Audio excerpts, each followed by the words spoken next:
स्वागत है दोस्तों आपका हमारे इस YouTube चैनल पे। दोस्तों आज इस वीडियो में हम टेस्ट सीरीज शुरू करेंगे। एड्यूटेरिया की तरफ से जो 66वीं बीपीएससी के लिए टेस्ट सीरीज उतारा गया है वॉल्यूम 1, उसका आज हम सामान्य अध्ययन प्रश्न पत्र 10 का हम बात करेंगे। यानी कि टेस्ट सीरीज आज 10 का आज हम पूरे 1 से लेकर 150 तक का क्वेश्चन और आंसर उसका एक ही वीडियो में करवाएंगे। तो दोस्तों इस वीडियो को शुरू करने से, इस टेस्ट सीरीज़ को शुरू करने से पहले एक चीज़ आपसे बोल देना चाहता हूं कि दोस्तों क्या होता है कि जो भी अगर बिहार दरोगा का मेंस का तो एग्ज़ाम हो चुका है, अब आपका जो नया जो बिहार दरोगा का पीटी का एग्ज़ाम होने वाला है और जो बीपीएससी का एग्ज़ाम होने वाला है, उन छात्रों के लिए ये टेस्ट सीरीज़ बहुत ही उपयोगी है। तो अगर आप बिहार दरोगा के अभ्यर्थी हैं और बीपीएससी के भी एग्ज़ाम देना चाहते हैं, तो ये दोनों तरह के छात्र या फिर बिहार में किसी तरह का भी, चाहे बिहार सचिवालय का हो या फिर किसी तरह का हो, वो अगर एग्ज़ाम देना चाहते हैं तो इस टेस्ट सीरीज़ को ज़रूर देखें। और इसका जो भी पीडीएफ आप लोग पाना चाहते हैं, जैसा कि मैंने बता दिया है कि टेलीग्राम चैनल पे लिंक मैं दे दूंगा डिस्क्रिप्शन बॉक्स में अपने टेलीग्राम चैनल का, वहाँ से आप लोग ज्वाइन कर सकते हैं। और अगर आप डायरेक्ट ज्वाइन करना चाहते हैं तो आप टेलीग्राम पे confusion9.2.11 सर्च कीजिएगा और डायरेक्ट आप खुद से वहाँ ज्वाइन हो जाइएगा। तो कभी कभार क्या होता है कि बहुत सारे छात्र बोलते हैं कि तुरंत चाहिए मुझे, इसका मतलब कभी कई बार होता है कि एडिटोरिया का बोलते हैं कि सर जल्दी जल्दी इसका कंप्लीट करवाइए। तो कुछ आवश्यक काम आने के कारण इसका सही से शुरू मतलब थोड़ा सा डिले हो जाता है। तो छात्रों को नुकसान ना हो इसके वजह से और भी जो टेस्ट सीरीज है विथ आंसर की, वो मैं टेलीग्राम चैनल पे सेंड कर देता हूँ, ताकि अगर जब वीडियो किसी दिन ना आए तो आप लोग वो टेस्ट सीरीज बना के अपना खुद ब खुद पीडीएफ के माध्यम से बना के उसका आंसर मिला लें। तो चलिए ज़्यादा देर ना करते हुए, आप लोग समझ गए होंगे मेरी भावनाओं को, और अब आप सही से शुरू कीजिए। और यहाँ पे आज हम टेस्ट सीरीज 10 का शुरुआत करने जा रहे हैं। तो चलिए, पहला क्वेश्चन बोल रहा है कि समवर्ती सूची के अंतर्गत निम्नलिखित में से कौन सा विषय शामिल नहीं है। तो यहाँ पे हो जाएगा ऑप्शन डी, जन स्वास्थ्य। तो शिक्षा, वन, परिवार नियोजन समवर्ती सूची के विषय हैं, जबकि जन स्वास्थ्य राज्य सूची का विषय है। नेक्स्ट आइए दूसरा नंबर। दूसरा बोल रहा है कि नियंत्रक एवं महालेखा परीक्षक अपनी लेखा परीक्षण रिपोर्ट निम्न में से किसे सौंपता है। तो दूसरा का सही हो जाएगा ऑप्शन सी, राष्ट्रपति को। तो नियंत्रक एवं महालेखा परीक्षक को कैग बोलते हैं, और कैग जो है अपना लेखा परीक्षण रिपोर्ट राष्ट्रपति को सौंपता है तथा राष्ट्रपति उस रिपोर्ट को संसद के पटल पर रखवाता है। ठीक है। नेक्स्ट आइए तीसरा नंबर। तीसरा बोल रहा है कि प्रधानमंत्री की नियुक्ति राष्ट्रपति करेगा और अन्य मंत्रियों की नियुक्ति प्रधानमंत्री के सलाह पर राष्ट्रपति करेगा। उपरोक्त उल्लेख संविधान के निम्न अनुच्छेद से है। तो इसका वर्णन किस अनुच्छेद में है, संविधान के किस अनुच्छेद में है। तो तीसरा का सही हो जाएगा ऑप्शन डी, अनुच्छेद 75। और अनुच्छेद 75 के अनुसार प्रधानमंत्री की नियुक्ति राष्ट्रपति करेगा और अन्य मंत्रियों की नियुक्ति राष्ट्रपति प्रधानमंत्री के सलाह पर करेंगे। नेक्स्ट आइए चौथा नंबर। चौथा आपका बोल रहा है कि भारत के राष्ट्रपति के पद के लिए निर्धारित योग्यताओं के संबंध में निम्नलिखित में से कौन सा कथन सही है। तो चौथा का जो सही हो जाएगा ऑप्शन ए, 2 और 4 जो है वो सही है। 2 में बोला 35 वर्ष की आयु पूर्ण कर चुका हो। तो भारत के राष्ट्रपति के लिए सही है कि वो 35 वर्ष उसकी आयु होनी चाहिए। और चौथा बोल रहा है किसी लाभ के पद पर ना हो, ये भी राष्ट्रपति के चुनाव के लिए पद के लिए सही है। तो 2 और 4 इसका सही हो जाएगा। नेक्स्ट आइए 5 में। पांचवा नंबर बोल रहा है कि भारत के राष्ट्रपति के द्वारा अध्यादेश जारी करने की परिस्थितियों के संबंध में निम्नलिखित में से कौन सा कथन सही नहीं है। तो यहाँ पे पांचवा का जो हो जाएगा ऑप्शन ई हो जाएगा। ठीक, क्यों? क्योंकि अध्यादेश जारी करने के निम्नलिखित परिस्थितियां होती हैं। पहला, सरकार के समझ आकस्मिक परिस्थिति विद्वान हो। ठीक है, तो विद्वान हो, यहाँ पे एक ठो ये हो गया। दूसरा, संसद के दोनों सदन अथवा एक सदन सत्र में ना हो। तो यहाँ पे देखिए ये भी है। तो बोल रहा कि कौन सा कथन सही नहीं है।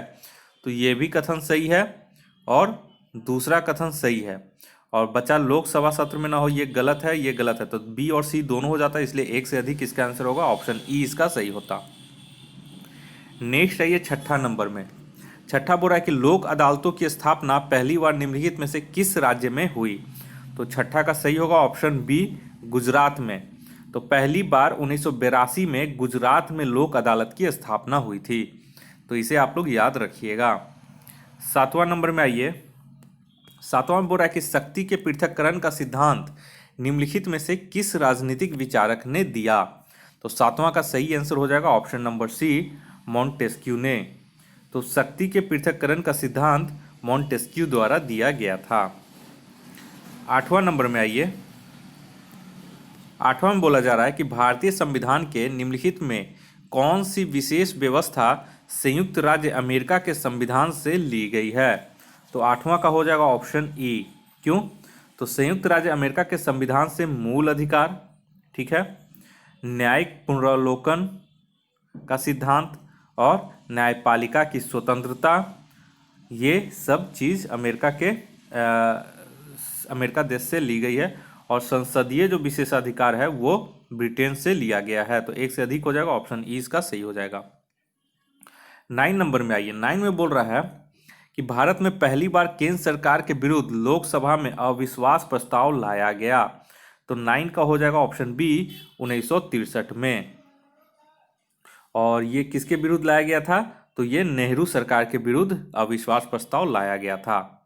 नेक्स्ट आइए 10वां नंबर में। 10वां बोल रहा है यदि बजट में कार्य विशेष के लिए स्वीकृत धन इस वित्तीय वर्ष में कम पड़ जाता है तो सरकार लोकसभा में निम्न अनुदान की मांग को प्रस्ताव पेश करती है। तो 10वां का सही हो जाएगा ऑप्शन ए, अनुपूरक अनुदान। तो यदि बजट में कार्य विशेष के लिए स्वीकृत धन उस वित्तीय वर्ष में कम पड़ जाए तो सरकार लोकसभा में अनुपूरक अनुदान की मांग का प्रस्ताव पेश करती है। 11 नंबर में आइए। 11 में बोल रहा है कि निम्नलिखित में से कौन निर्धारित करता है कि कोई विधेयक धन विधेयक है अथवा नहीं। तो ये सभी को पता होगा, स्पीकर, ठीक है, यानी कि लोकसभा का अध्यक्ष, उसी को स्पीकर बोलते हैं और उनका ही निर्णय अंतिम होता है। 12 नंबर आइए। 12 का हो जाएगा, 12 का क्वेश्चन है अब तक कितनी बार लोकसभा एवं राज्यसभा की संयुक्त बैठक का आयोजन किया गया है। तो 12 का सही हो जाएगा ऑप्शन डी, एक बार भी नहीं, ठीक है। तो संविधान के अनुच्छेद 108 के अनुसार राष्ट्रपति लोकसभा एवं राज्यसभा की संयुक्त बैठक बुला सकते हैं। तो ये कई बार अनुच्छेद इसका पूछ सकता है। नेक्स्ट है ये आप लोग 13 नंबर में। 13 बोल रहा है कि राष्ट्रीय आपातकाल की उद्घोषणा संसद के अनुमोदन के बिना कितने समय तक लागू रह सकती है। तो 13 का सही हो जाएगा ऑप्शन नंबर बी, 1 माह। तो संसद के अनुमोदन के बिना राष्ट्रीय आपातकाल की उद्घोषणा 1 माह तक लागू रह सकती है। 14 नंबर में आइए। 14 बोल रहा है कि राज्य में संवैधानिक तंत्र के विफल होने के उपरांत राष्ट्रपति द्वारा किस अनुच्छेद के तहत संवैधानिक आपातकाल की घोषणा की जाती है। तो 14 का जो सही हो जाएगा ऑप्शन नंबर बी, अनुच्छेद 356। और यह सामान्य रूप में राष्ट्रपति शासन के रूप में जाना जाता है। इसे राज्य आपात या संवैधानिक आपातकाल भी कहा जाता है। नेक्स्ट है ये 15 नंबर में। 15 बोल रहा है कि किस बौद्ध संगीति में अभिधम्म पिटक का संकलन किया गया। तो 15 का जो सही हो जाएगा ऑप्शन नंबर सी, तृतीय बौद्ध संगीति।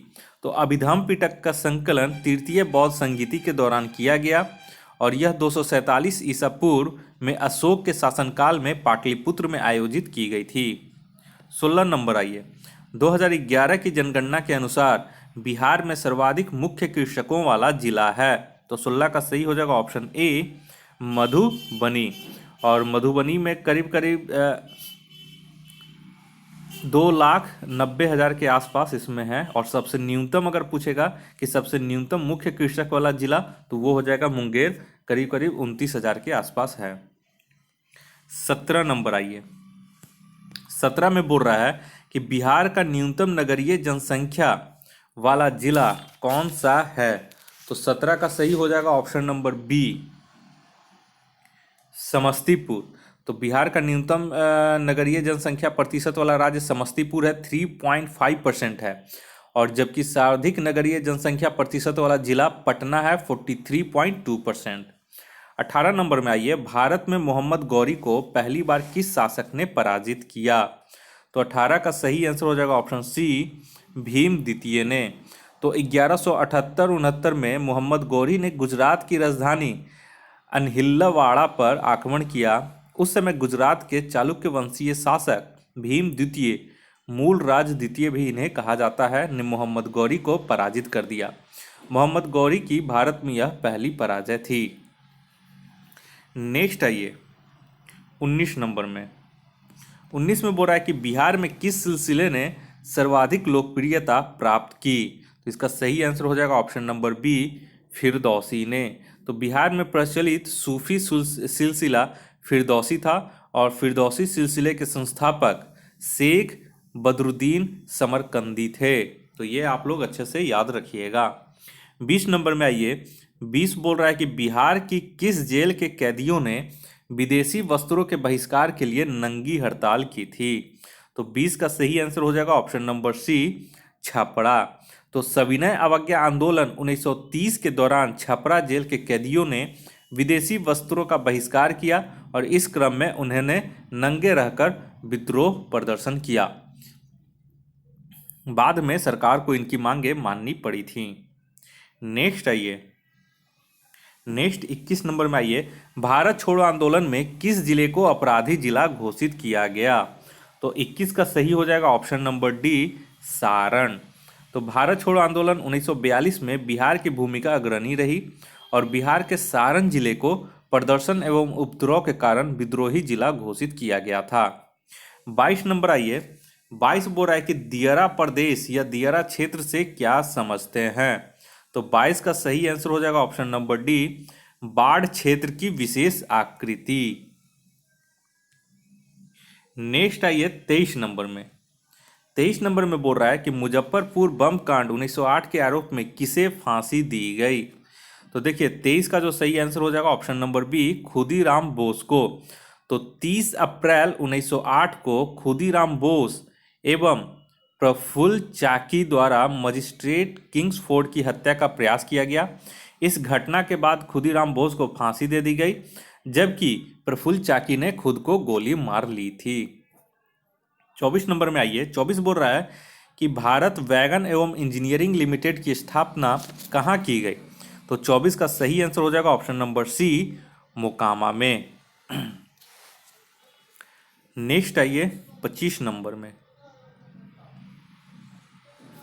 नेक्स्ट 25 बोल रहा है कि कानपुर के युद्ध में कुंवर सिंह ने किस प्रमुख क्रांतिकारी को सहयोग दिया था?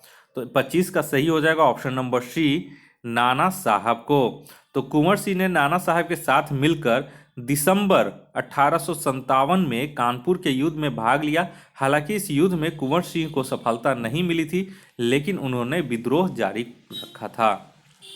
26 नंबर आइए, कुशेश्वर शिव मंदिर बिहार के किस जिले में स्थित है? तो 26 का हो जाएगा ऑप्शन ई। क्यों?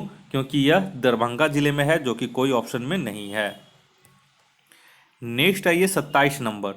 27 बोल रहा है कि national institute of virology Pune द्वारा विकसित भारत के पहले स्वदेशी एंटीबॉडी परीक्षण किट का नाम क्या रखा गया है?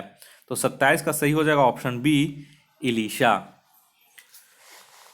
नेक्स्ट आइए 28 नंबर में। 28 नंबर बोल रहा है कि हाल ही में नेपाल सरकार द्वारा जारी नए मानचित्र में काला पानी को नेपाली सीमा का क्षेत्र बताया गया है, जो विवाद का विषय बना रहा है। यह काला पानी क्षेत्र किस भारतीय राज्य में स्थित है? तो 28 का सही हो जाएगा आपका ऑप्शन नंबर बी, उत्तराखंड। ठीक है, और ये उत्तराखंड के पिथौरागढ़ जिले में स्थित है। 29 नंबर आइए, 29 में बोल रहा है कि भारत का पहला ई रिसोर्स सेंटर और वर्चुअल कोर्ट किस शहर में शुरू किया गया है? तो 29 का सही हो जाएगा ऑप्शन ए, नागपुर में। तो भारत के मुख्य न्यायाधीश शरद अरविंद बोबड़े के द्वारा नागपुर में न्यायिक अधिकारी प्रशिक्षण संस्थान में भारत के पहले ई रिसोर्स सेंटर न्याय कौशल का उद्घाटन किया गया है। यह रिसोर्स सेंटर न्याय कौशल देश की सभी जिला अदालतों एवं उच्च न्यायालयों और सुप्रीम कोर्ट में मामलों की ई फाइलिंग की सुविधा प्रदान करेगा। 30 नंबर में आइए। 30 नंबर में बोल रहा है कि हाल ही में किस राज्य ने बेरोजगार युवाओं के लिए होप पोर्टल लॉन्च किया है। तो 30 का सही हो जाएगा option number D, Uttarakhand. Uttarakhand सरकार के द्वारा होप, जिसका फुल फॉर्म होता है हेल्पिंग आउट पीपुल एवरीवेयर, का शुभारंभ किया है। इसका उद्देश्य कुशल और अकुशल युवाओं का डेटाबेस बनाना तथा डेटाबेस के आधार पर रोजगार और स्वरोजगार के अवसर उपलब्ध कराना है। 31 नंबर आइए। बोल रहा है 31, हाल ही में चर्चा में रहा नेत्रावली वन्य जीव अभ्यारण्य निम्नलिखित में से किस राज्य में स्थित है। तो नेत्रावली वन्य जीव अभ्यारण्य जो है वो 31 का सही हो जाएगा ऑप्शन ए, गोवा में स्थित है। और यह अभ्यारण्य ब्लैक पैंथर के कारण हाल ही में चर्चा में रहा था। नेक्स्ट आइए। नेक्स्ट बोल रहा है कि बिहार सरकार ने कोरोना के प्रकोप को देखते हुए मंत्री, विधायक व विधान परिषद के वेतन में कितने प्रतिशत की कटौती का फैसला किया है। तो 32 का सही हो जाएगा ऑप्शन नंबर सी, 15%। नेक्स्ट आइए 33 नंबर में। 33 में बोल रहा है कि कर्नाटक के हुबली रेलवे स्टेशन का नाम बदलकर क्या रखा गया है। तो 33 का सही आंसर हो जाएगा option number B, Shri Siddharudha Swami ji railway station. Next आइए 34 नंबर में। 34 में बोल रहा है कि निम्नलिखित में से किस नाटक श्रृंखला ने एमी अवार्ड्स 2020 का खिताब जीता है। तो 34 का सही हो जाएगा option number D, succession. Succession drama series ने एमी अवार्ड 2020 जीता है। 35 नंबर आइए। 35 बोल रहा है निम्नलिखित में से किसे भारतीय दूरसंचार नियामक ट्राई के अध्यक्ष के रूप में नियुक्त किया गया है। तो 35 का सही हो जाएगा option number D, PD Vaghela को। नेक्स्ट आइए 36 नंबर। 36 नंबर बोल रहा है हाल ही में सभी वित्तीय बाजारों को निलंबित करने वाला दुनिया का पहला देश कौन है। तो 36 का सही हो जाएगा option number D, Philippines. Corona virus फैलने के कारण फिलीपींस सभी वित्तीय बाजारों को निलंबित करने वाला पहला देश बना है। 37 नंबर आई। 37 में बोल रहा है कि निम्नलिखित में से किस टीम ने रणजी ट्रॉफी 2020 का खिताब जीता है। इसे याद रखिएगा ऑप्शन नंबर डी, सौराष्ट्र। और यह खिताब सौराष्ट्र ने बंगाल को हराकर जीता है और यह सौराष्ट्र की पहली रणजी ट्रॉफी का खिताब भी है। इस वजह से यह इंपॉर्टेंट क्वेश्चन हो जाता है। नेक्स्ट आइए 38 नंबर। 38 बोल रहा है कि अंतर्राष्ट्रीय ऊर्जा एजेंसी द्वारा प्रकाशित नवीनतम विश्व ऊर्जा आंकड़े के अनुसार विश्व में बिजली उत्पादन के मामले में भारत का क्या स्थान है। तो 38 का सही हो जाएगा ऑप्शन नंबर बी, तृतीय। तो इंटरनेशनल एनर्जी एजेंसी IEA द्वारा प्रकाशित रिपोर्ट के अनुसार भारत बिजली उत्पादन में तीसरे स्थान पर, ठीक ना, तीसरे स्थान पर है और 1497 टेरावाट विद्युत उत्पादन के साथ भारत अमेरिका एवं चीन के बाद दुनिया का तीसरा सबसे बड़ा विद्युत उत्पादक देश है। तो अगर पहला पूछेगा अमेरिका, दूसरा पूछेगा चीन और तीसरा पूछेगा तो भारत। नेक्स्ट आइए 39 नंबर। 39 नंबर में महिला उद्यमिता को प्रोत्साहित करने के लिए किस सोशल प्लेटफॉर्म ने प्रगति पहल की शुरुआत की है। तो 39 का सही हो जाएगा ऑप्शन नंबर सी, फेसबुक द्वारा। नेक्स्ट आइए 40 नंबर। 40 बोल रहा है यूनिसेफ द्वारा हाल ही में जारी एक रिपोर्ट के अनुसार किस एशियाई देश में बाल कुपोषण तेजी से घटा है। तो 40 का सही हो जाएगा ऑप्शन नंबर बी, बांग्लादेश। 2013 में जहां कुपोषण की दर 42% थी, वहीं 2019 में बांग्लादेश में यह घटकर 28% रह गई है। नेक्स्ट आइए 41 नंबर में। 41 बोल रहा है हाल ही में विश्व आर्थिक मंच द्वारा जारी ग्लोबल सोशल मोबिलिटी इंडेक्स 2020 में भारत का क्या स्थान है। तो 41 का सही हो जाएगा ऑप्शन नंबर डी, 76वां। और यहाँ इसमें से 82 देशों को शामिल किया गया था जिसमें भारत का स्थान 76वां है। नेक्स्ट आइए 42 नंबर। 42 बोल रहा है कि हाल ही में टेस्ट क्रिकेट में हैट्रिक बनाने वाला सबसे युवा क्रिकेटर कौन है। तो 42 का जो सही हो जाएगा option number D, Naseem Shah, ठीक है। 43 नंबर आइए। 43 बोल रहा है केंद्रीय वित्त मंत्री निर्मला सीतारमण ने वर्ष 2024 तक देश में कितने नए एयरपोर्ट बनाने की घोषणा की है? तो 43 का सही हो जाएगा ऑप्शन नंबर सी, 100। और नेक्स्ट आइए 44 नंबर में, ठीक है। 44 बोल रहा है कि पूर्व केंद्रीय मंत्री जसवंत सिंह, जिनका हाल ही में निधन हो गया, निम्नलिखित में से किस विभाग के मंत्री रह चुके हैं? तो 44 का सही हो जाएगा ऑप्शन नंबर बी, 1, 2, 3 रक्षा मंत्रालय, विदेश मंत्रालय और वित्त मंत्रालय ये रह चुके हैं, ठीक है। तो प्रधानमंत्री अटल बिहारी वाजपेयी के मंत्रिमंडल में जसवंत सिंह ने भारत के विदेश मंत्री, रक्षा मंत्री और वित्त मंत्री के रूप में कार्य किया था। 45 नंबर आइए। 45 बोल रहा है कि वर्ष 2018-19 में सब्जी उत्पादन के मामले में भारत का कौन सा राज्य प्रथम स्थान पर रहा? तो 45 का सही हो जाएगा ऑप्शन नंबर डी, पश्चिम बंगाल। और उत्तर प्रदेश दूसरे स्थान पे इसमें रहा था। नेक्स्ट आइए 46 नंबर। 46 बोल रहा है कि सड़क परिवहन और राजमार्ग मंत्री नितिन गडकरी द्वारा हाल ही में राष्ट्रीय राजमार्गों पर वृक्षारोपण की निगरानी के लिए शुरू किए गए मोबाइल ऐप का क्या नाम है? तो 46 का सही हो जाएगा ऑप्शन नंबर डी, हरित पथ। 47 नंबर आइए। 47 बोल रहा है कि ऑपरेशन ट्विस्ट निम्नलिखित में से किसकी पहल है? तो ये 47 का सही हो जाएगा ऑप्शन नंबर ए, आरबीआई। और इससे लंबी अवधि वाले लोन पर इंटरेस्ट रेट घटता है और कम अवधि वाले लोन पर इंटरेस्ट रेट बढ़ता है, और यह एक मौद्रिक नीति के तहत ये है। 48 नंबर आइए। 48 बोल रहा है कि हाल ही में किस देश ने गांधी सिटीजनशिप एजुकेशन प्राइज को स्थापित किया है? तो 48 का सही आंसर हो जाएगा ऑप्शन नंबर सी, पुर्तगाल ने। तो गांधी जी के 125वीं जयंती पर पुर्तगाल ने गांधी सिटीजनशिप एजुकेशन पुरस्कार की घोषणा की है। 49 नंबर आइए। 49 बोल रहा है कि गैर लाभकारी संस्था सेव द चिल्ड्रन द्वारा जारी situation analysis of pneumonia in India report के अनुसार किस राज्य में 5 वर्ष से कम आयु के बच्चों में न्यूमोनिया के सर्वाधिक मामले दर्ज किए गए हैं? तो 49 का सही हो जाएगा ऑप्शन नंबर सी, मध्य प्रदेश।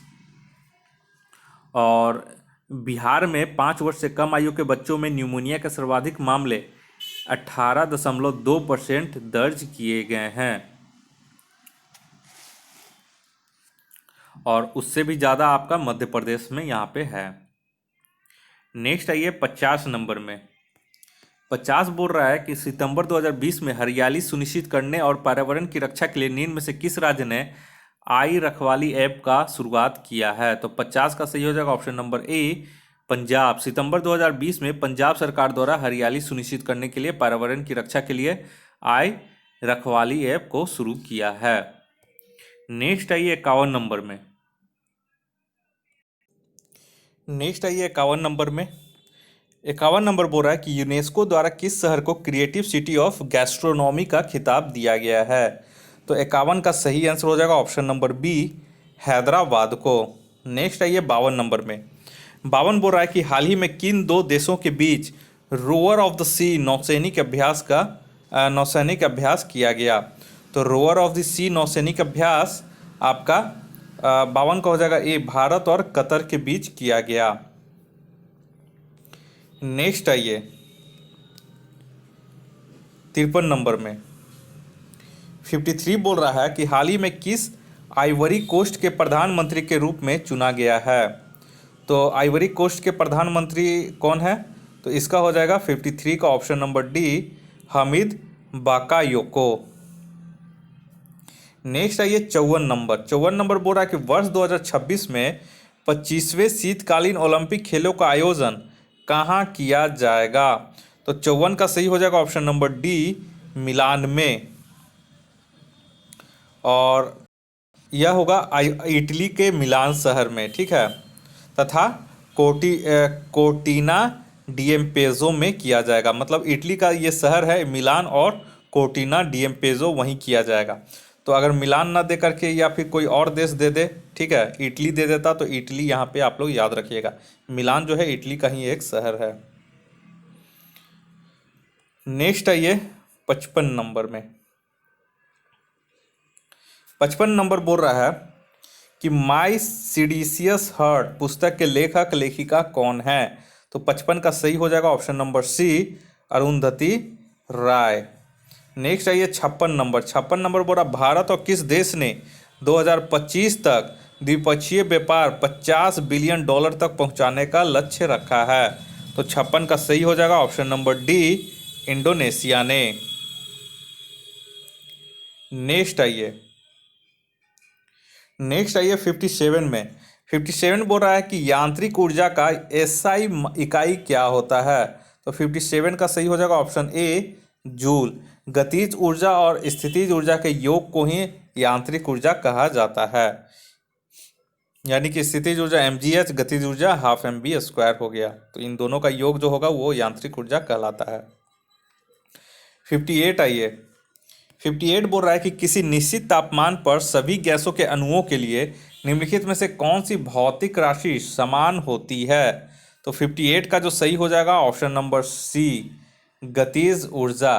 गैसों के गतिज सिद्धांत के अनुसार एक निश्चित तापमान पर सभी गैसों के अणुओं के लिए एक ही औसत गतिज ऊर्जा होती है। 59 आइए। 59 में बोला कि आधुनिक ऑटोमोबाइल के बाहरी व्यू मिरर को चेतावनी के साथ चिन्हित किया जाता है। किस दर्पण में वस्तुएं दिखाई देने की तुलना में करीब होती हैं, ऐसे दर्पण हैं। तो 59 का जो सही हो जाएगा ऑप्शन नंबर डी, उत्तल दर्पण। नेक्स्ट आइए 60 नंबर।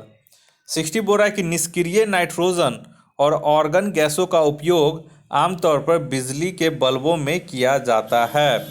तो क्यों? तो 60 का सही हो जाएगा ऑप्शन नंबर बी, प्रकाश तंतु के जीवन को बढ़ाने के लिए।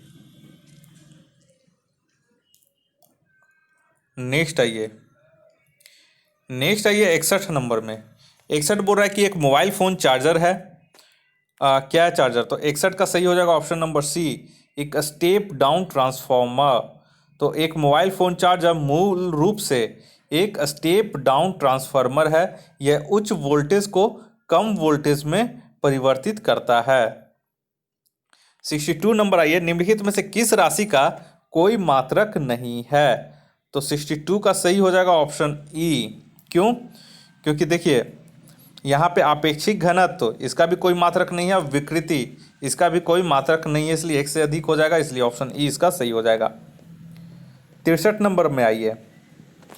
63 में बोल रहा है कि किसी उपग्रह के कक्षीय चाल किन पर निर्भर नहीं करती है। ठीक है, तो इसका सही हो जाएगा 63 का ऑप्शन नंबर ए, इसके द्रव्यमान पर। 64 नंबर में आइए। ट्रांसफार्मर एक प्रकार का उपकरण है जो, इसका सही हो जाएगा, देख लेते हैं। 64 का सही हो जाएगा ऑप्शन नंबर सी, 2 और 3 वोल्टेज बढ़ाता है और वोल्टेज कम करता है। ये दोनों काम ट्रांसफार्मर का है, तो इसका सही आंसर सी हो जाएगा। 65 में आइए। 65 बोल रहा है कि किस प्रक्रिया में गैस सीधे ही ठोस वस्तु में परिवर्तित हो जाती है। तो 65 का सही हो जाएगा ऑप्शन नंबर बी, डिपोजिशन। और डिपोजिशन वह प्रक्रिया है जिसके द्वारा कोई पदार्थ गैस अवस्था से सीधे ठोस अवस्था में परिवर्तित हो जाती है। नेक्स्ट आइए 66 नंबर में। 66 बोल रहा है कि निम्नलिखित में से कौन सा ईंधन गैस वेल्डिंग में उपयोग किया जाता है। तो 66 का सही हो जाएगा ऑप्शन नंबर डी, एसिटिलीन। तो गैस वेल्डिंग में एसिटिलीन गैस का उपयोग किया जाता है। 67 आइए। 67 बोल रहा है आधुनिक आवर्त सारणी के 5वें आवर्त में कुल तत्वों की संख्या कितनी है। तो 67 का सही हो जाएगा ऑप्शन नंबर सी, 18। अगर पहला आवर्त बोलेगा तो 2, दूसरा आवर्त बोलेगा तो 8 तत्व, तीसरा आवर्त बोलेगा तो 8 तत्व, और चौथा और पांचवा आवर्त बोलेगा तो 18 तत्व, और छठा आवर्त बोलेगा तो 32, और सातवां आवर्त है अपूर्ण है। ठीक ना। 68 आइए। 68 में बोला कि वस्तु की मात्रा बदलने पर निम्न में से क्या परिवर्तित रहता है। तो 68 का सही हो जाएगा ऑप्शन नंबर बी, घनत्व। तो वस्तु की मात्रा बदलने पर वस्तु का आयतन, भार तथा द्रव्यमान तीनों बदल जाते हैं, लेकिन घनत्व जो है वो अपरिवर्तित रहता है। तो 68 आपका इंपॉर्टेंट क्वेश्चन है, इसे नोट कर लीजिएगा। नेक्स्ट आइए 69 में। 69 बोल रहा है कि धुआं किस प्रकार का मिश्रण है। तो 69 का सही हो जाएगा ऑप्शन डी, एक तरल और ठोस के साथ मिश्रित गैस। नेक्स्ट आइए 70 नंबर में। 70 बोल रहा है कि वे तत्व कौन से हैं जो कमरे के तापमान और मानक दाब पर तरल होते हैं। तो 70 का सही हो जाएगा ऑप्शन सी, क्लोरीन। देखिए, ब्रोमीन और पारा कमरे के तापमान और मानक दाब पर तरल होते हैं, और क्लोरीन जो है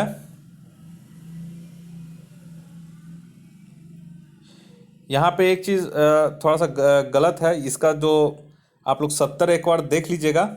ये ब्रोमीन और जो पारा होता है वो कमरे के तापमान और मानक दाब पर तरल होते हैं, तो इसका ई हो जाएगा ऑप्शन एक से अधिक। ठीक है, पारा और ब्रोमीन। नेक्स्ट आइए 71 नंबर में। 71 बोल रहा है कि वायुमंडल में निम्नलिखित में से कौन सी गैस अम्लीय वर्षा के लिए मुख्य रूप से जिम्मेदार है। तो 71 का पहले ही बार में देखने से लग जा रहा है कि इसका ई हो जाएगा। क्यों? क्योंकि यहाँ पे देखिए, अम्लीय वर्षा के लिए सल्फर डाइऑक्साइड, ठीक है, यानी कि सल्फर के ऑक्साइड और नाइट्रोजन ऑक्साइड, तो ये दोनों मिल जाएंगे। तो ये ऑप्शन ई एक ही बार में समझ में आ गया कि ई हो जाएगा एक से अधिक। नेक्स्ट है ये 72 नंबर में। 72 बोल रहा है कि बुलेट प्रूफ सामग्री बनाने के लिए निम्नलिखित पॉलीमर में से किसका उपयोग किया जाता है। तो 72 का सही हो जाएगा ऑप्शन नंबर सी, पॉलीएथिलीन। तो बुलेट प्रूफ सामग्री बनाने में पॉलीएथिलीन बहुलक का उपयोग किया जाता है, क्योंकि यह सस्ता, लचीला, टिकाऊ और रासायनिक रूप से प्रतिरोधी भी होता है। 73 नंबर आइए। 73 बोरा के सिंथेटिक कंबल, स्वेटर इत्यादि बनाने में ऊन के विकल्प के रूप में इस्तेमाल होने वाला पॉलीमेरिक फाइबर है। तो 73 का सही हो जाएगा ऑप्शन नंबर सी, ओरलोन। ठीक है, नेक्स्ट आइए 74 नंबर में। 74 बोरा के निम्नलिखित में से किस हार्मोन में पेप्टाइड श्रृंखला होती है। तो 74 का सही हो जाएगा ऑप्शन सी, इंसुलिन में। तो एक इंसुलिन हार्मोन दो पॉलीपेप्टाइड श्रृंखला से बना होता है। नेक्स्ट आइए 75 नंबर। 75 बोल रहा है कि खसरा यानी कि मेसल्स निम्नलिखित में से किसके कारण होता है। तो 75 का सही हो जाएगा ऑप्शन नंबर बी, वायरस। खसरा विषाणु से होने वाला यानी कि वायरस से होने वाली बीमारी है, और विषाणु से अन्य जो रोग होते हैं उसमें है चिकनगुनिया, रुबेला, चेचक, एड्स, इबोला और कोविड-19 जो हाल ही में है। 76 नंबर, मानव पाचन तंत्र में पाचन की प्रक्रिया शुरू होती है। तो 76 का सही आंसर हो जाएगा ऑप्शन नंबर बी, मुख गुहा से ही यह शुरू हो जाती है। नेक्स्ट आइए 77 में। 77 बोल रहा है कि विभिन्न फसलों के लिए मिट्टी में मौजूद सूक्ष्म पोषक तत्व निम्नलिखित में कौन सा है। तो 77 का सही आंसर हो जाएगा ऑप्शन नंबर बी, मैग्नीज। तो सूक्ष्म पोषक तत्व वे पोषक तत्व हैं जो पेड़ पौधों के लिए कम मात्रा में आवश्यक होते हैं। लोहा, मैग्नीज, तांबा, मॉलिब्डेनम, जस्ता, ठीक है, ये सब जो है आपका बोरॉन, क्लोरीन, निकेल, ये सब सूक्ष्म पोषक तत्व में आते हैं। ठीक है, तो इसका बी हो जाएगा मैग्नीशियम। नेक्स्ट आइए 78 बोल रहा है कि मानव शरीर में मूत्र बहाव के रास्ते में आने वाले अंगों का सही अनुक्रम निम्नलिखित में से कौन सा है। तो 78 का सही हो जाएगा ऑप्शन ए, वृक्क, मूत्रवाहिनी, मूत्राशय और मूत्रवार्ग। नेक्स्ट आइए 79 में। 79 बोल रहा है कि निम्नलिखित में कौन आंशिक जड़ परजीवी है। तो 79 का हो जाएगा ऑप्शन नंबर डी, मशरूम। और चंदन जो है वो आंशिक जड़ परजीवी है। कुसकट्टा एक परजीवी पौधा है, और नेपेंथेस यानी कि पिक्चर प्लांट एक कीटबच्ची पौधा है। तो यहाँ पे बोल रहा है कि जड़ परजीवी, तो ये मशरूम हो जाएगा। 80 नंबर में आइए। 80 नंबर बोल रहा है कि बदलते पर्यावरणीय परिस्थितियों में जानवरों के निम्नलिखित समूहों में से कौन निरंतर शरीर का तापमान बनाए रखता है। तो 80 का सही हो जाएगा ऑप्शन ए, पक्षी। और मछलियाँ, उभयचर और सरीसृप ठंडे शीत रक्ती जीव हैं, यानी ठंडे रक्त के जीव होते हैं। वे वातावरण के अनुसार अपना तापमान बदलते हैं।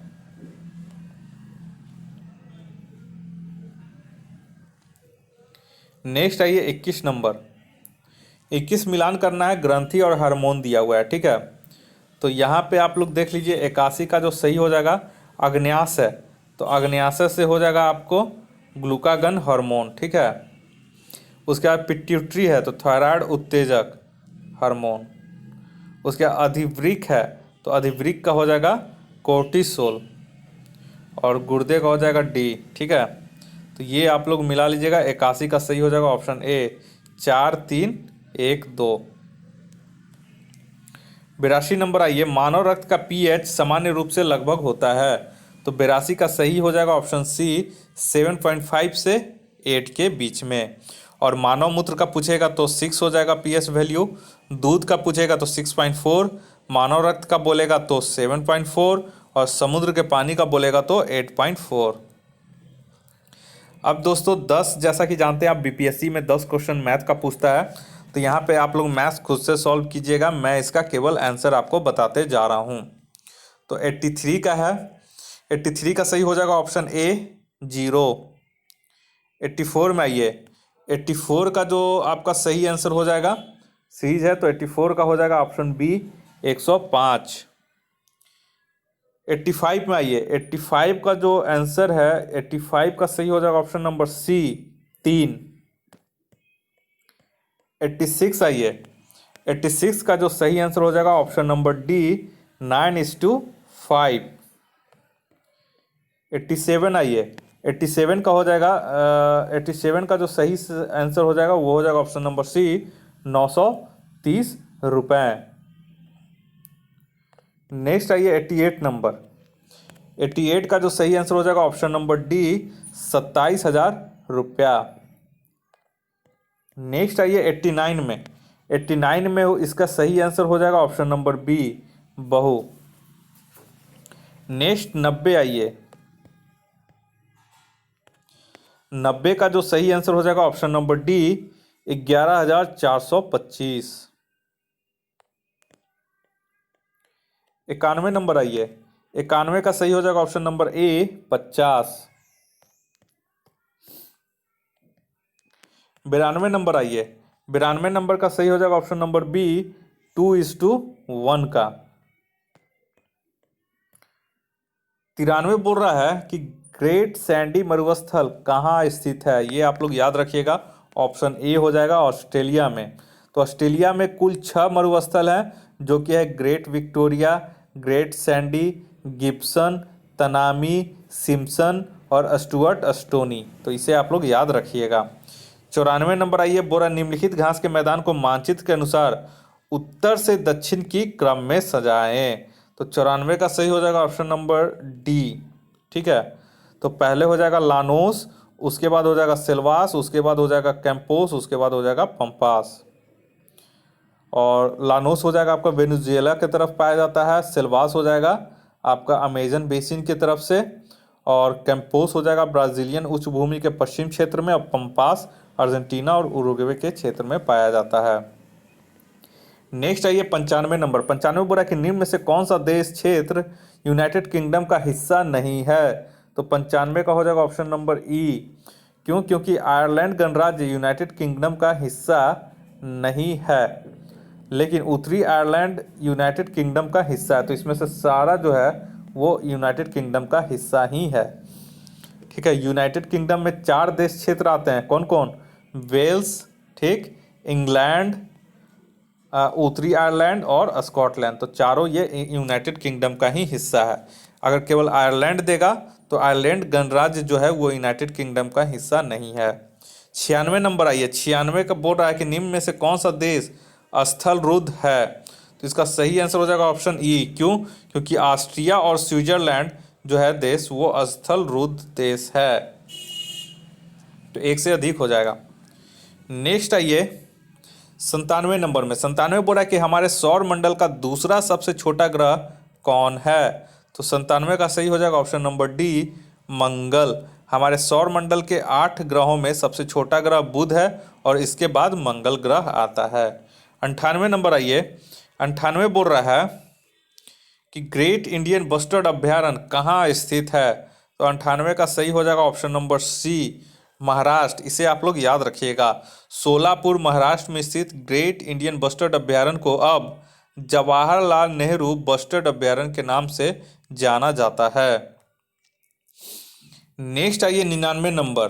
99 में बोल रहा है कि हाल के समय में वन्य जीवों की आबादी में भारी गिरावट देखी गई है, इसके जिम्मेदार कारण क्या है? तो 99 का सही हो जाएगा ऑप्शन नंबर डी, 1, 2, 3, 4, यानी कि वनों की कटाई, आवास की हानि, जलवायु परिवर्तन और पशुओं का अवैध शिकार, ये सभी सही हैं।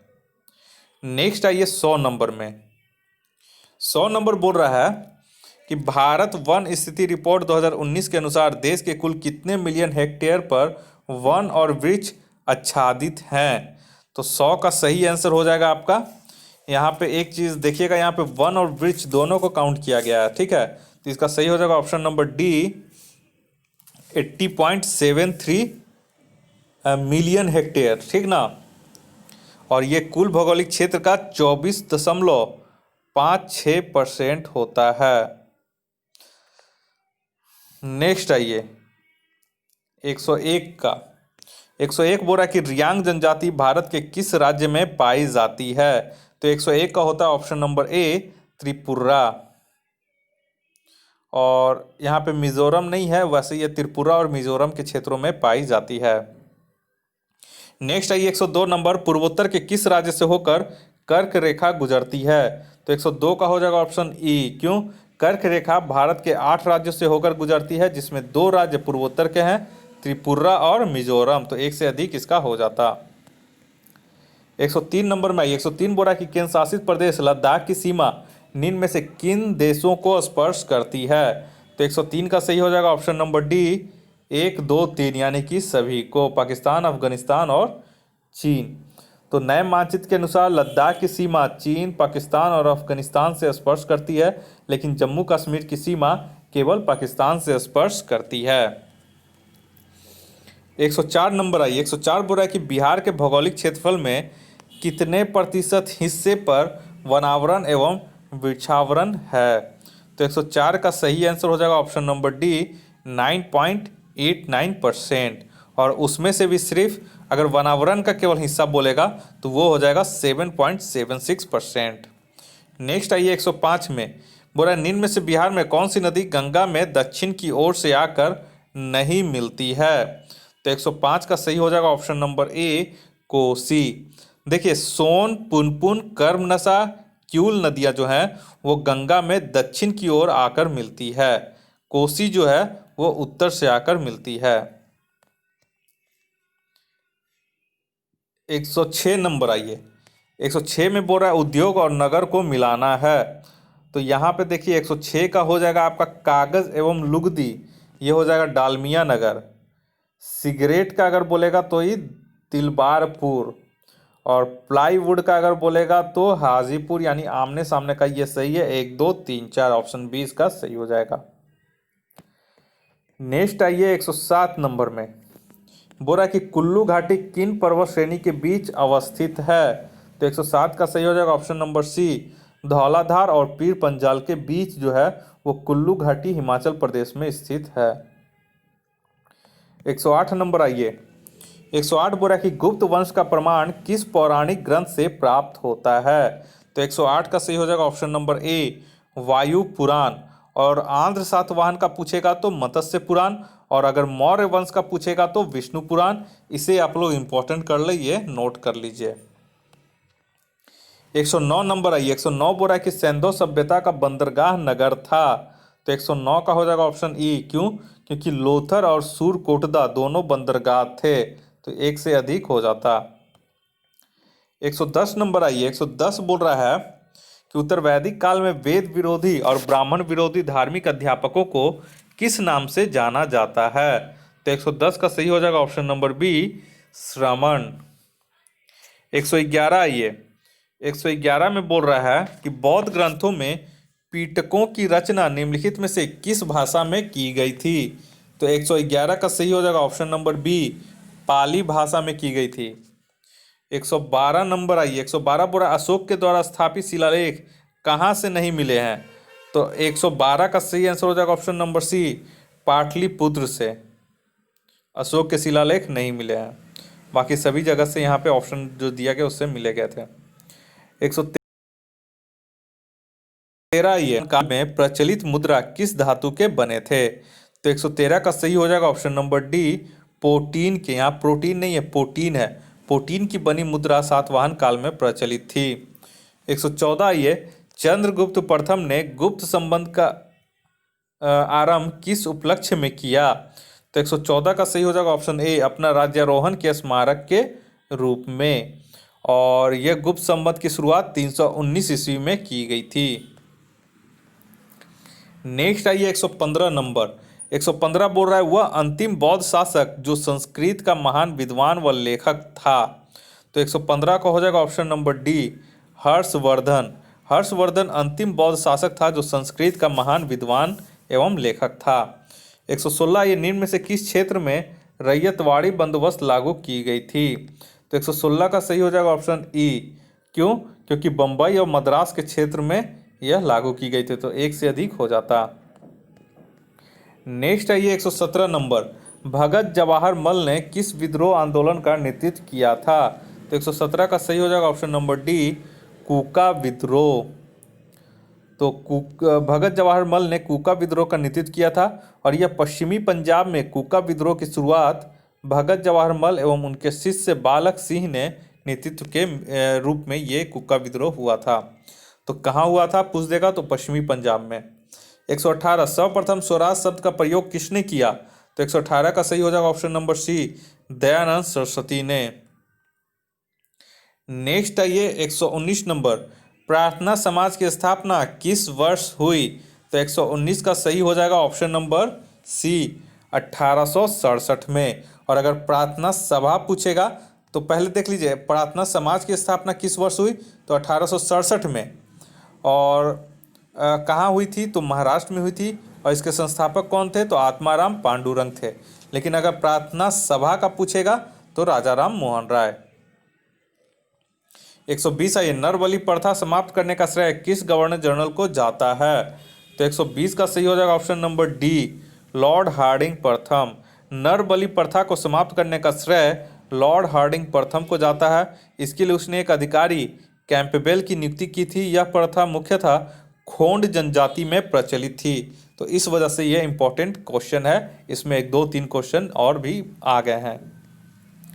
121 देखिए, 121 बोल रहा है कि ईस्ट इंडिया एसोसिएशन की स्थापना किसके द्वारा की गई थी?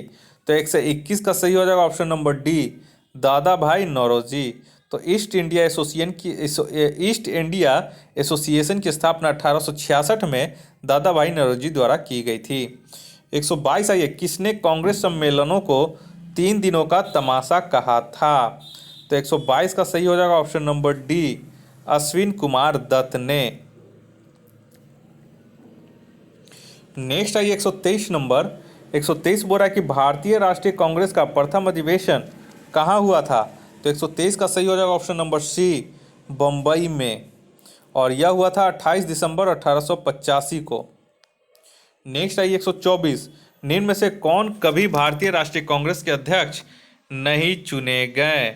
तो 124 का आपको बहुत लोग का इसका पता, सही आंसर होगा ऑप्शन नंबर डी, बाल गंगाधर तिलक। 125 आइए, द वी आउट नामक पैम्फलेट किसने जारी किया था? तो 125 का सही हो जाएगा ऑप्शन नंबर ए, सी राजगोपालाचारी। और ये कब किए थे? तो 1944 में। 126 आइए, 126 बोला कि हरिजन सेवक संघ के संस्थापक अध्यक्ष कौन थे? तो 126 का हो जाएगा option number B, Ghanshyam Das Birla. 127 आइए, कैबिनेट मिशन किसके नेतृत्व में भारत आया था? तो 127 का सही हो जाएगा option number B, Pethick Lawrence के नेतृत्व में 1946 में यह भारत आया था। और इसके अन्य सदस्य थे स्टोफर्ड क्रिप्स और ए.बी. अलेक्जेंडर। नेक्स्ट आइए 28 नंबर में। 28 बोल रहा है कि किसने भारत के विभाजन पर आक्रोश व्यक्त करते हुए कहा था कि कांग्रेस नेतृत्व ने उनके आंदोलन को भेड़ियों के आगे फेंक दिया है? तो 128 का सही हो जाएगा option number B, Khan Abdul Khan. इसे सीमांत गांधी के नाम से भी जाना जाता है। नेक्स्ट आइए 29 नंबर। 29 बोला कि किसने सविनय अवज्ञा आंदोलन के समर्थन में त्रिचिनापल्ली से वेदारण्यम नामक सत्याग्रहियों की यात्रा का नेतृत्व किया था। तो 129 का सही हो जाएगा option number C Rajagopalachari. 130 number आइए। 130 बोला फ्री हिंदुस्तान नामक पत्र की शुरुआत निम्न में से किसने की थी? तो 130 का सही हो जाएगा ऑप्शन नंबर सी, तारकनाथ दास ने। 131 आइए। भारत में सबसे पहला कारखाना फ्रांसीसियों ने कहाँ स्थापित किया था? तो 131 का सही हो जाएगा ऑप्शन नंबर सी, सूरत में। और यह स्थापना की थी 1668 ईस्वी में। नेक्स्ट आइए 32 नंबर। 32 बोला बंगाल के निम्न में से किस नवाब के समय में ब्लैक होल की घटना हुई थी? तो 132 का सही हो जाएगा ऑप्शन नंबर सी, सिराजुद्दौला। और ये वो ब्लैक होल, स्टीफन हॉकिंस वाला ब्लैक होल मत समझ लीजिएगा। ये ब्लैक होल की घटना बंगाल के नवाब सिराजुद्दौला के समय में हुई थी। और कलकत्ता के किले पर आक्रमण के समय 20 जून 1756 को सिराजुद्दौला ने एक छोटी सी काल कोठरी में 146 अंग्रेजों को बंद कर दिया और केवल 23 ही उसमें जिंदा बच सके थे। एक अंग्रेज हॉलवेल ने इस घटना का उल्लेख किया है। 133 आइए। निम्न में से किसने सहायक संधि स्वीकार नहीं की थी? 133 का सही हो जाएगा ऑप्शन नंबर डी, इंदौर के होलकर ने। बाकी पेशवा, सिंधिया और बसर के भोसले ने सहायक संधि स्वीकार कर ली थी। नेक्स्ट आइए 134 नंबर। 134 बोला कि सिंध का अंग्रेज राज्य में विलय कब किया गया? तो 134 का सही आंसर हो जाएगा ऑप्शन नंबर सी, 1843 ईस्वी में लॉर्ड एलनबरो के समय। 135 आइए। निम्न में से कौन दादा भाई नौरोजी के धन निष्कासन सिद्धांत में विश्वास नहीं करता था?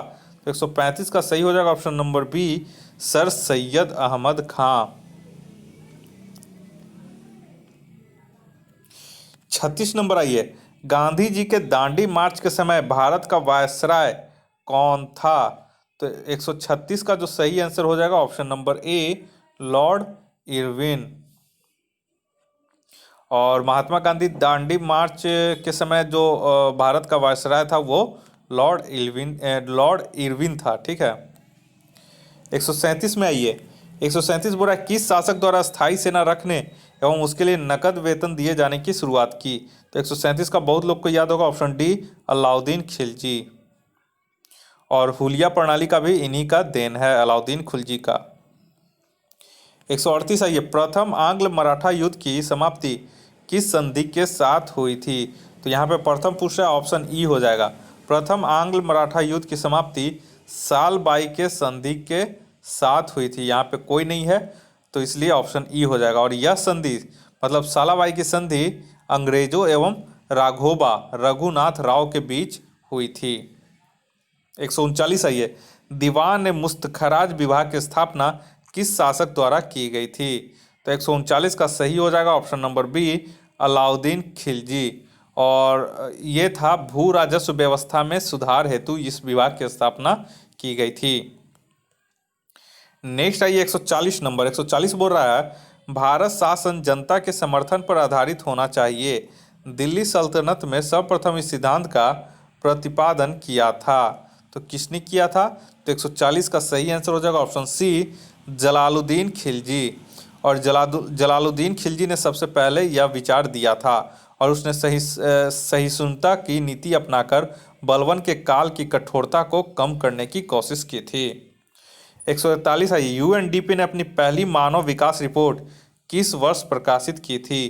तो 141 का सही हो जाएगा ऑप्शन नंबर बी, 1990 में। और मानव विकास सूचकांक विकसित करने वाले दल का नेतृत्व महबूब उल हक और इंगे कॉल ने किया था। ठीक है। अब महबूब उल हक एक बार देख लीजिएगा, शायद पाकिस्तान के थे। ठीक है। 142 में आइए।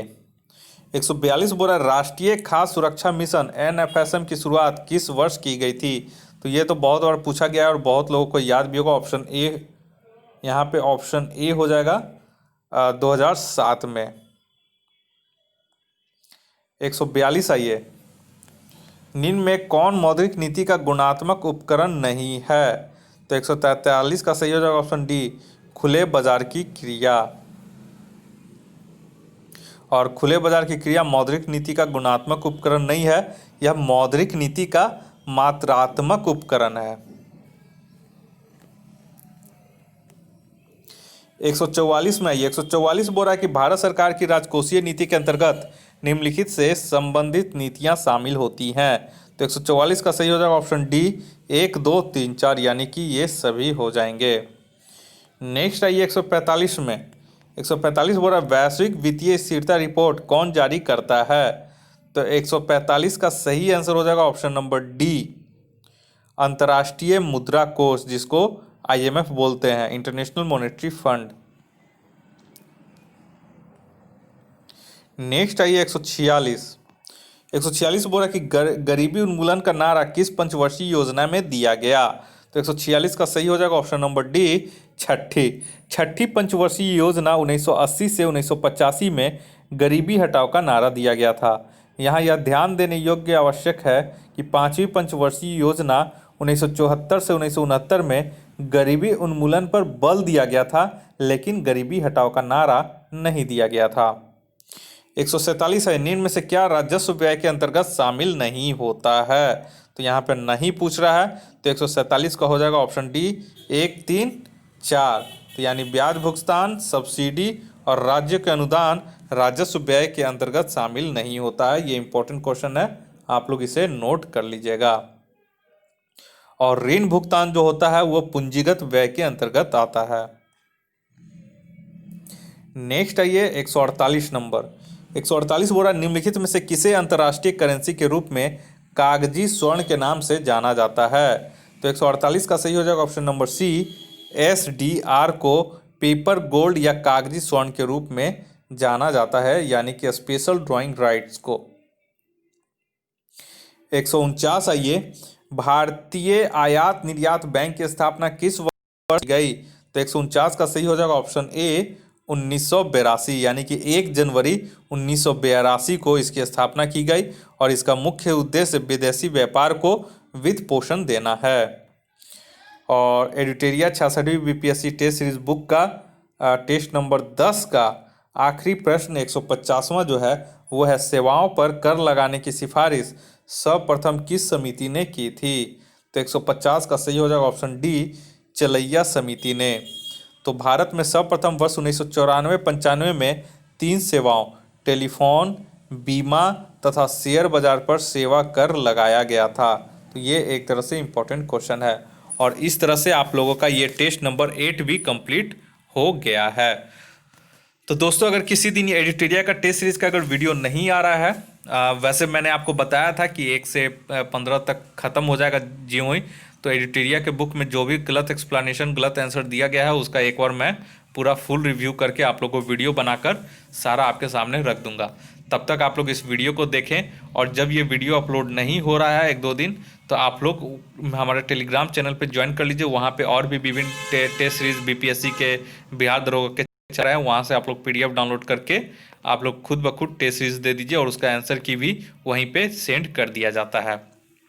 तो ज़्यादा से ज़्यादा आप हमारे टेलीग्राम चैनल पे जुड़ें। और वैसे मैं सारा का लिंक दे दे रहा हूँ अपने डिस्क्रिप्शन बॉक्स में। और अभी तक आपने एडिटोरिया का हमारे 1 से लेकर 8 तक का वीडियो नहीं देखा है तो उसका भी मैं लिंक अपने डिस्क्रिप्शन बॉक्स में दे रहा हूँ, वहाँ से आप लोग इसे ज्वाइन कर लें। इस वीडियो को देखने के लिए आप लोग का बहुत बहुत शुक्रिया। आपका दिन मंगलमय हो। धन्यवाद।